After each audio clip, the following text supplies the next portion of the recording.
اعوذ باللہ من الشیطان الرجیم بسم اللہ الرحمن الرحیم۔ میں سید فیاض احمد آج 8ویں جماعت کی اردو کتاب کا سبق نمبر 8 جس کا نام ہے گیہوں کا دانہ جو کہ پیج نمبر 43 پر واقع ہے پڑھانے جا رہا ہوں۔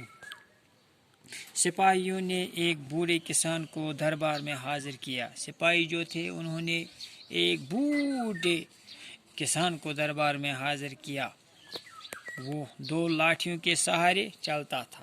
وہ 2 لاٹھیوں کے اتنا کمزور تھا کہ وہ 2 لاٹھیوں کے سہارے چلتا تھا۔ اس کے بال سفید تھے۔ اس کے بال کیسے تھے؟ سفید تھے۔ اس کے منہ میں ایک دانت بھی نہ تھا۔ اتنا بوڑھا تھا وہ کسان کہ اس کے منہ میں ایک دانت بھی نہیں تھا، اور اس کو بہت کم سنائی دیتا تھا۔ اتنی عمر کا وہ تھا کہ وہ اب سنتا بھی بہت کم تھا۔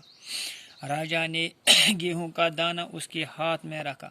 راجا نے کیا کام کی؟ اس نے یہ گیہوں کا دانہ اس بوڑھے کے ہاتھ میں رکھا۔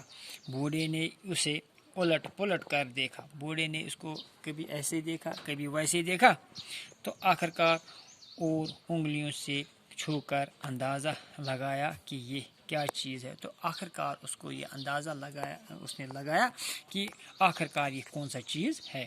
تھوڑی دیر تو وہ چپ رہا، پھر بولا۔ پھر اس نے کہا، کیا کہا؟ سرکار میں نے کبھی ایسا گیہوں نہ بویا۔ بادشاہ کو بتا، سرکار دو عالم میں نے آج تک کبھی اس قسم کا دانہ نہیں بویا اور نہ دیکھا، نہ میں ایسے دانے کو کبھی دیکھا، گیہوں کے دانے کو کبھی میں نے نہیں دیکھا، لیکن میرے والد شاید اس گیہوں کے بارے میں کچھ بتا سکیں۔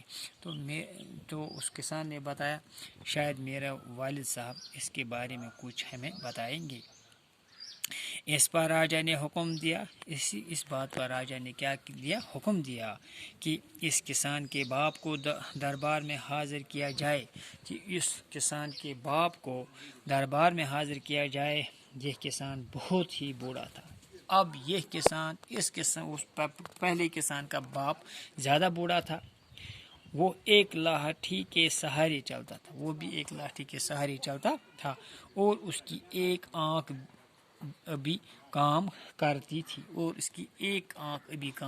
دوسری آنکھ کا جو بینائی تھی وہ ختم ہوئی تھی۔ راجا نے گیہوں کا دانہ اس کے ہاتھ میں رکھا، اور اس نے پوچھا، بڑے میاں کیا آپ نے اتنا بڑا گیہوں دیکھا ہے؟ بڑے میاں کیا آپ نے اتنا بڑا گیہوں کا دانہ کبھی دیکھا ہے؟ انشاءاللہ باقی ہم کل پڑھیں گے۔ باقی وسلام۔